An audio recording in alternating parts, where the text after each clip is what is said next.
Assalamualaikum warahmatullahi wabarakatuh.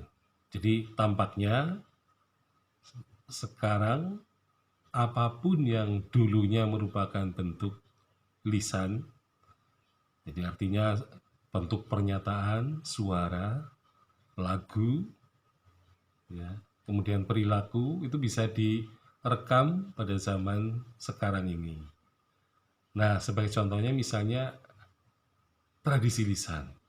Jadi masyarakat Indonesia itu mempunyai keragaman tradisi lisan di seluruh tanah air, ya, dan hal itu menunjukkan kepada kekayaan budaya yang tidak dimiliki oleh bangsa lain. Nah, jadi tradisi lisan itu karena kelisanannya itu akan hilang dengan sendirinya manakala orang yang memiliki data itu akan mengalami kematian. Kalau sudah mati, maka data itu akan hilang dengan sendirinya. Kecuali kalau orang itu memberikan warisan, ya, pengetahuan itu kepada generasi berikutnya. Nah, sehingga kemudian di Indonesia muncul apa yang disebut dengan lembaga asosiasi tradisi lisan. Ya, jadi pada tahun 1993 asosiasi ini dibentuk gitu ya, dan kemudian melakukan upaya-upaya yaitu dalam bentuk misalnya merekam suara yang berkaitan dengan tradisi lisan. Nah, perekaman itu kemudian ya memang dilakukan dengan tradisional, masih menggunakan tape recorder. Nah, tetapi kemudian sekarang mungkin akan lebih mudah lagi ya, bisa menggunakan IC recorder maupun komputer.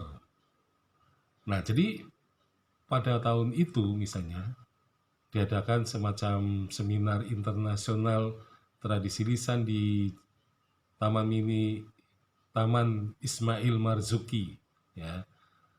Nah, di situ sudah diwujudkan dalam bentuk mencetak buku yang berisi eh, tradisi lisan Indonesia. Meskipun belum secara menyeluruh ya, jadi masih ada bagian-bagian tertentu dari, dan mungkin masih banyak tradisi lisan Indonesia yang belum dibukukan. Jadi membukukan tradisi lisan dari suara menjadi tertulis adalah merupakan arsip yang tidak bernilai harganya ya, karena bangsa Indonesia tentu saja akan sangat memerlukan, terutama dalam hal melestarikan dan mengembangkan kebudayaan nasional. Nah, memang di situ di satu sisi ada kepentingan untuk mengarsipkan ya tradisi lisan, tetapi di sisi lain juga rekaman dalam bentuk dalam bentuk tape recorder memang kaset ya, ini memang tidak bisa bertahan lama.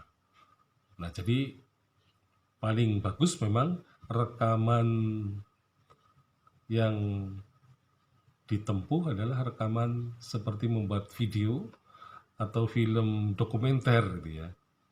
Jadi film dokumenter bisa dibuat untuk merekam proses ya mentranskripsikan terhadap teks-teks suara yang juga ada gambarnya.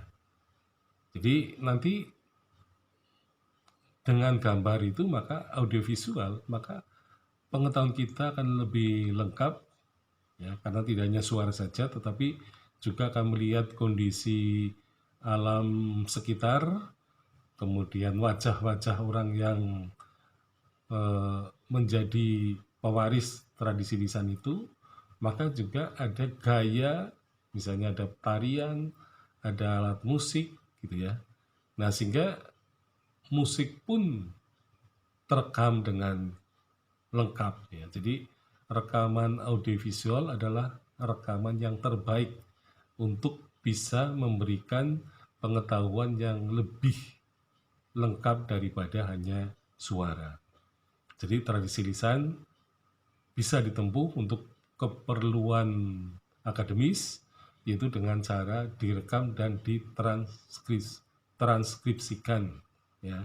Tetapi dalam rangka berkaitan dengan faktor seni, maka suara, audio, maupun audiovisual sebagai arsip tentu saja sangat dipentingkan pada zaman sekarang, apalagi dengan cara digital. Ya, jadi sekarang semuanya serba digital. Sekian, Assalamualaikum warahmatullahi wabarakatuh.